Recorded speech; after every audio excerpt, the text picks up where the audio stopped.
Bien, le bonjour messieurs dames, j'espère que vous allez bien. Williams, comme d'habitude, de l'école du bien-être. Du roi Williams, pour les intimes. Non, pour tout le monde en vrai. Bref, ce que je veux dire par là, c'est que j'espère que vous allez bien. Tout se passe bien, tout se passe pour le mieux pour vous. Et je voulais revenir sur ce fameux terme légendaire qui est un esprit sain dans un corps sain. Je pense qu'on néglige un peu trop cette notion-là et que c'est important de le comprendre. Déjà, pour ma part, je pense qu'on a du mal à faire la distraction, comment dire, à faire le lien entre esprit et spirituel, alors que les deux ont la même sémantique, si je puis dire. Et du coup, partant du principe que votre esprit, c'est votre aspect spirituel. Ça veut dire de base, vous êtes un esprit, de base. Et votre aspect corporel, c'est votre expansion de cet esprit. Donc, un esprit sain dans un corps sain. Vous êtes un esprit à l'intérieur d'un corps. Bon, déjà, on a défini la spiritualité en 4 secondes, et le fait qu'il y a un aspect, comment dire, céleste et terrestre. Déjà, partons de ce principe-là. Ensuite, sain, le concept de sainteté, le concept d'avoir quelque chose de sain en soi. Parce que c'est ça le concept, c'est d'être sain à l'intérieur de soi, en son sein. Même si c'est pas comment dire, même si ce n'est pas forcément le même orthographe, en son sein, en son sein, le sein de quelque chose, au sein de quelque chose, c'est important. Du coup, c'est au sein de quelque chose et c'est ça. Il y a de la sainteté dans ceci. Vous devez apporter une forme de pureté à votre existence, à votre corps même si je puis dire. Donc, vous devez déjà comprendre ce qu'est votre corps. Vous voyez, lorsque vous étiez petit, enfin, vous n'avez peut-être pas le souvenir, mais vous analysiez. Vous pouvez prendre l'exemple des enfants, des bébés, lorsqu'ils regardent leurs doigts, tout ça. Ils comprennent leur existence, ils se regardent. C'est-à-dire, avant même, il y avait l'esprit, et après, ils comprennent, ah, mais tiens, j'ai un corps, j'arrive à faire ci, j'arrive à faire ça. Ça veut dire, on est l'esprit avant d'être le corps. Les bébés nous le font comprendre. Vous devez absolument observer votre capacité à analyser votre environnement. Ce que je veux dire par là, c'est que vous voyez votre environnement. Là, par exemple, autour de moi, il y a des arbres. Et vous devez absolument analyser votre présence dans cet environnement-là. Mais au-delà d'analyser votre présence dans cet environnement-là, vous devez déjà d'abord analyser votre propre existence à l'intérieur du corps que vous utilisez. Et ce corps que vous utilisez, dans lequel vous êtes, vous, comment dire, vous analysez l'environnement qu'il y a autour de vous. Si je peux dire, c'est une forme de première dimension à l'intérieur de vous. Deuxième dimension, vous, votre corps. Troisième dimension, le corps qui est autour de vous. Et sachez qu'il y a encore quatrième et cinquième dimension.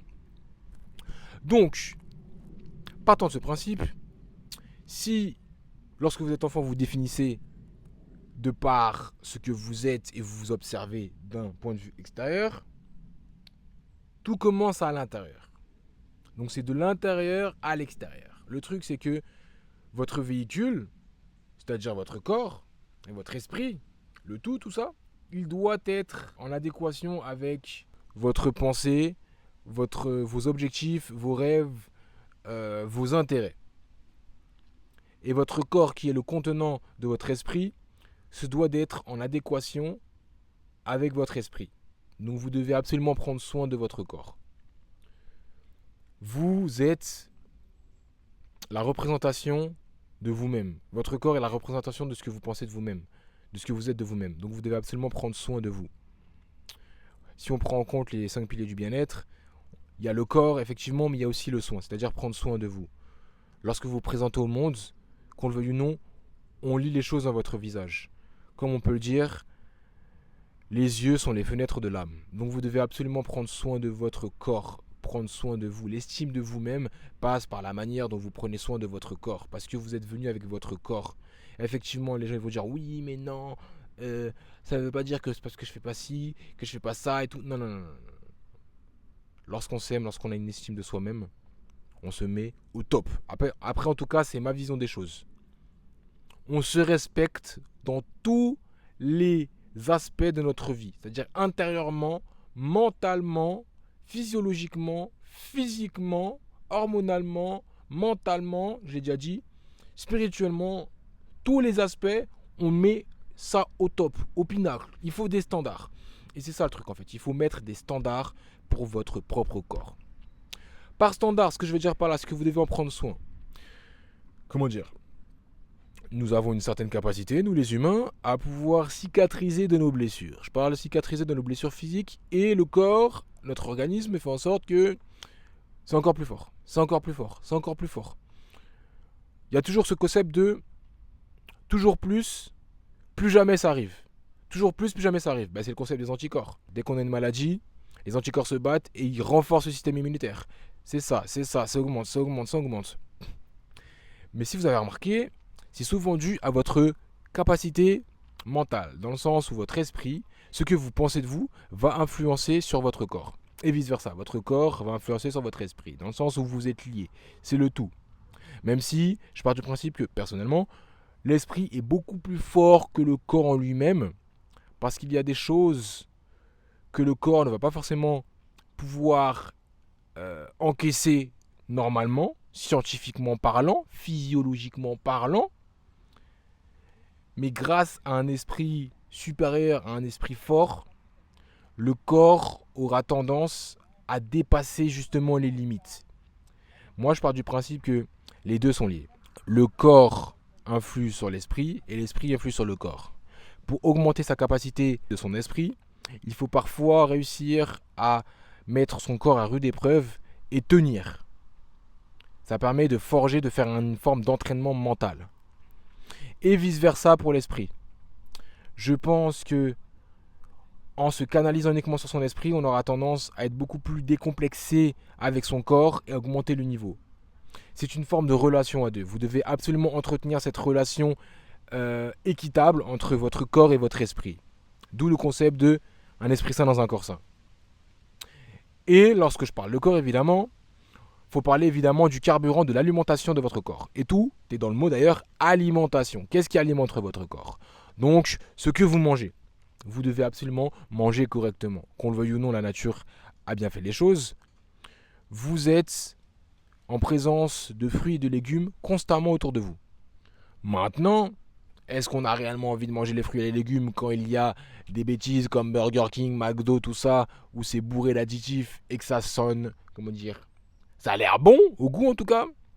C'est vrai que voilà, c'est vrai que c'est bon ces conneries, c'est vrai que ces cochonneries elles sont bonnes. Mais intrinsèquement, c'est modifié et c'est pas bon pour votre essence même, pour votre corps. Moi je suis obligé de partir là-dessus, mais comme a pu dire Fredo de la chaîne L'Or Noir, tout commence par hormonalement. Du coup, votre exposition au soleil, ce que vous faites, ce que vous mangez, vos habitudes, et lorsque vous mangez, vous allez finir par développer des hormones différentes en fonction des aliments que vous ingurgitez. Et hormonalement parlant, ça va modifier le physique. Physiquement, ça va modifier le mental. Vous serez plus en forme ou moins en forme, cela dépend. Et le mental, du coup, spirituel. Spirituel, donc votre esprit tout simplement. Oui, il faut faire une différence entre mental et esprit. On va définir ça dans une autre vidéo. Mais ce que je veux dire par là, c'est que vous devez absolument comprendre que tout commence par la nourriture. Et tout commence par le fait d'entretenir son corps. Donc ça veut dire l'aspect corporel. C'est pour ça qu'il y a les 5 piliers du bien-être que j'ai définis. Le corps, l'alimentation, le soin, la santé et la mentalité. Et ça, c'est que cet esprit, c'est que cette partie-là. Et après, on passera au pilier spirituel, céleste. Et ça commence par l'esprit. Mais en tout cas, ce que je veux dire, c'est que ces 5 piliers-là, c'est l'ascension logique vers l'esprit. Donc, lorsqu'on parle de un esprit sain dans un corps sain, l'esprit, c'est le céleste. Et le corps sain, ça représente le corps, l'alimentation, le soin, le mental et la santé. Je devrais peut-être vous faire un schéma d'ailleurs. Mais ce que je veux dire par là, c'est que manger hormonal, physique, mental, esprit. C'est une pyramide. Et c'est logique en fait. Et tout commence par votre maîtrise de votre corps, donc ce que vous ingurgitez. C'est pour ça que des fois on parle que concernant les hommes, la rétention séminale, c'est important. C'est important parce que cela découle d'une chose forte et très complexe à comprendre. Du moins c'est simple, mais c'est complexe à appliquer. C'est que si vous décidez de céder au plaisir rapide, vous allez tout simplement créer un mental faible, donc en soi un esprit faible, parce que votre corps est le prolongement de votre esprit et on ressent en fonction de vos habitudes si oui ou non vous prenez soin de votre esprit parce que vous avez pris soin de votre corps. Et le fait de céder très facilement au péché de la chair et aux appels de votre corps, cela signifie que vous avez une capacité mentale assez faible et du coup, votre esprit l'en est tout autant, si je puis dire. Parce que votre esprit, si je dois définir l'esprit, c'est, comment dire, votre vision globale de vous-même dans ce monde. Au-delà du fait qu'il y a les rêves, tout ça et tout, votre esprit influe sur votre corps influe sur le monde. Ça veut dire en fonction de l'expansion de votre esprit, vous avez une capacité à modifier complètement votre monde. Ça veut dire que c'est une dualité. Plus vous arrivez à modifier votre environnement et le monde qui est autour de vous, plus vous arriverez à faire comprendre justement à cet environnement-là que vous avez un esprit fort. Parce que oui, au final, on en revient toujours à cette dualité entre faible et fort. Comment dire, la loi de la nature, la loi du plus fort. Sauf que là, en termes de force, c'est plus dans la force physique, même si c'est important du coup, un esprit sain dans un corps sain, mais on parle de force spirituelle. Les deux sont liés. Quelqu'un qui a un corps fort, il a travaillé son corps fort, mais n'a pas forcément, du moins il a l'air d'avoir un corps fort, mais il n'a pas forcément travaillé son mental, aura sûrement beaucoup plus de difficultés à tenir justement sur une épreuve physique que quelqu'un qui a un mental très fort. Parce que par exemple, la douleur. Je pense que la douleur, là je parle de la douleur physique parce qu'il y a différentes formes de douleur. La douleur, c'est l'un des aspects les plus importants dans notre vie pour savoir si une personne a une capacité mentale forte ou pas. Encaisser la douleur physique, cela demande une certaine force mentale. Et il faut un esprit et une force mentale à rude épreuve pour pouvoir encaisser une douleur extrême. Cela demande un certain cardio, un certain entraînement. Enfin non, pas forcément cardio, parce que là, si on parle de cardio, on va plutôt parler de sur le long terme. Pouvoir encaisser la douleur sur le long terme. Les échecs, les galères, les traumatismes, les fourvoiements, les mensonges. C'est une autre histoire, on parlera de ça plus tard. Là, on reste sur l'esprit et le corps. Donc, si on doit parler de l'aspect physique et corporel, on est obligé de parler de l'aspect douloureux, douleur physique, charnelle. Tout le monde n'est pas capable de supporter une douleur charnelle. Et il faut partir du principe que on devient ce que l'on fait tous les jours et on se définit par ce que l'on est et par ce que l'on incarne, donc ce que l'on fait tous les jours. On se définit par ce que l'on fait, tout simplement. Et si vous mettez entre parenthèses à rude épreuve votre corps tous les jours, d'où l'importance du sport, un entretien, qu'on le veuille ou non, de toute façon c'est le concept même de la musculation, du fait de se muscler, c'est de créer un traumatisme dans les fibres musculaires pour pouvoir améliorer par la suite, de par la capacité incroyable et divine quasiment du corps à se cicatriser, pour passer un cap. Donc vous devez absolument comprendre que votre capacité à vous mettre à rude épreuve, tout le concept d'un entraînement ou d'un travail, d'une force, si on parle en termes de physique, matériel, en termes de physique, c'est-à-dire les atomes, tout ça, la production d'un effort aura pour conséquence de créer une forme de dynamique qui, par la suite, permettra de créer un mouvement perpétuel. En l'occurrence, c'est la cicatrisation perpétuelle de vos muscles. Une constance musculaire Dire vous faites ça, vous travaillez, et ça implémentera une habitude. Et à partir de ce moment-là où vous allez créer une habitude physique avec votre propre corps corporel, vous allez implémenter ok, je suis ci, je suis ça. Ça fera partie de votre identité parce que vous l'aurez appliqué quotidiennement, tout le temps. Ça fera partie de votre personne, de votre ADN. Vous pouvez bien évidemment vous identifier sur autre chose, mais tout simplement, vous vous définissez de par vos habitudes. Et à partir du moment où vous allez vous définir de par vos habitudes, corporellement parlant, ben forcément, vu que vous vous définissez de par vos habitudes, vous allez dire je suis un tel, donc vous allez par logique y mettre de l'ego. Donc votre mental, donc votre esprit. Donc ce que je veux dire par là, un esprit sain dans un corps sain, vous devez absolument faire les habitudes adéquates par rapport à ce que vous voulez être. Et lorsque vous dites je suis, vous devez faire les actes nécessaires pour pouvoir vous permettre de dire je suis. En fait, tout simplement, vous devez être conforme à ce que vous pensez être et vous devez faire les choses pour cela. Comme j'ai pu dire, c'est une relation entre l'esprit, le corps, l'esprit, le corps, l'esprit, le corps, l'esprit, le corps. Vous voyez, lorsque vous essayez de faire une connexion Wi-Fi, je ne sais pas, sur Internet ou autre, que ça fait ça, mais c'est exactement pareil. C'est exactement pareil. Esprit, corps, esprit, corps, esprit, corps. Je suis ça. Si je me suis défini par ça, est-ce que je fais les choses? Est-ce que, du coup, si je ne fais pas ça, je peux dire que je suis ça? Non, je considère que je suis ça. Ok, d'accord. Si, selon moi, je suis ça, je dois faire ça. Je dois m'imposer ça. Je suis mon maître. Mon esprit contrôle mon corps. Donc un esprit sain dans un corps sain. Et je ne respecte l'esprit que je suis uniquement si je fais des choses pour réellement déterminer ce que je suis. Donc l'ego.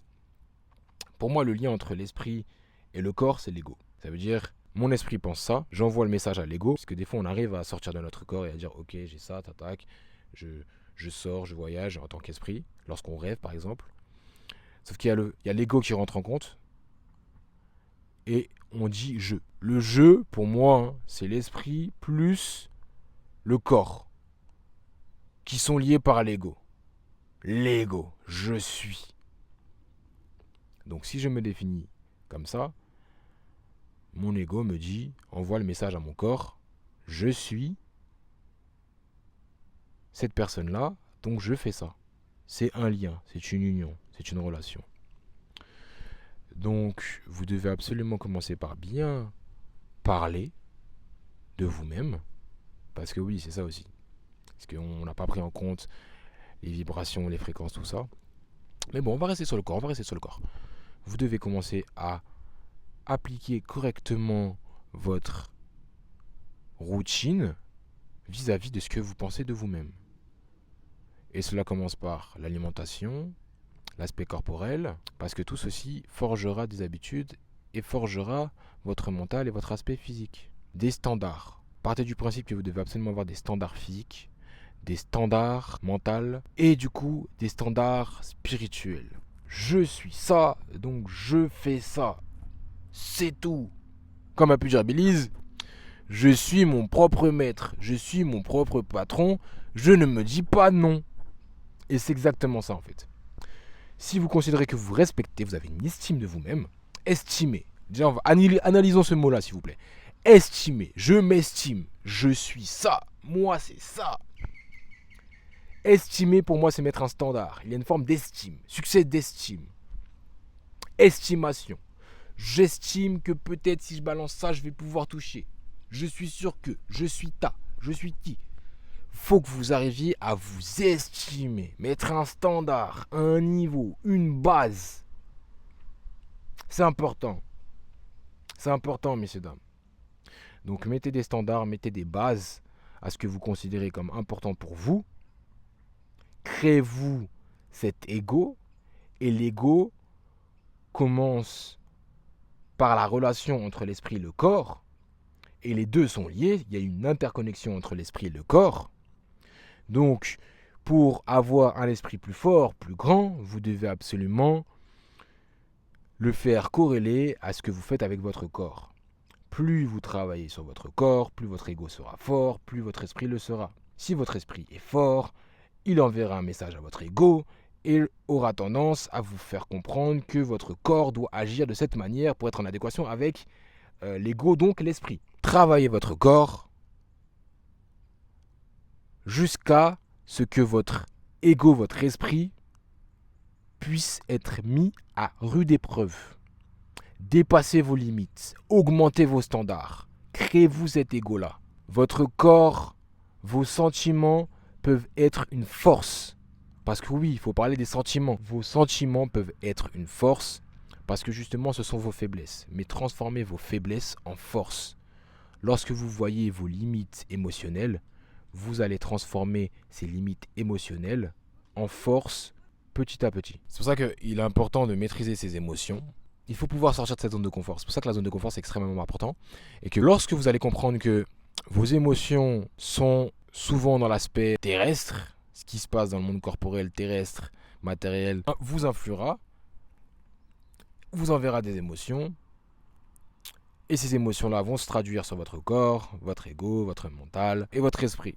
On en revient. En fait, tout est lié. N'hésitez pas à vous confronter, en fait. Essayez de comprendre, essayez de traduire le pourquoi du comment vous ressentez cette émotion-là dans telle ou telle situation. C'est important, c'est très important. Bref, on va terminer là-dessus parce que sinon je peux parler pendant des heures. Mais tout simplement, votre émotion sera le lien avec votre corps, en termes de, voilà, pyramidal. Vos émotions pour votre corps, votre ego, votre esprit. Donc n'hésitez pas à sortir de votre zone de confort, tout simplement. Et pour sortir de sa zone de confort, qu'est-ce qu'il faut faire? Il faut implémenter de nouvelles habitudes, petit à petit. Si vous avez un esprit fou comme le mien, ben vous y allez, vous foncez, vous sautez, vous êtes en mode waouh. Et force est de constater, une fois que vous avez sauté, ben vous vous rendez compte, ah ben c'était pas si grave, ben si je peux le faire une fois, je peux le refaire. À partir du moment où vous le faites une fois, tout peut changer. Rendez-vous compte d'une seule chose. Si vous arrivez à faire une nouvelle chose dans votre vie, partez du principe que vous pouvez tout faire dans votre vie. Simplement, cela résulte d'un simple blocage mental. Et ça aussi, ça se travaille. Faites les choses petit à petit. Si vous n'arrivez pas à sortir, vous mettez un pied. Ah ok, d'accord. Ah, c'est pas si grave, ben je remets un autre pied dehors. C'est tout. Bref, on va mettre un terme à cette vidéo-là. Quoi qu'il arrive, un esprit sain dans un corps sain. Prenez soin de votre corps, prenez soin de vous et vous prendrez soin de votre esprit. Merci messieurs dames. Au revoir. Oui, bien sûr, vous avez raison.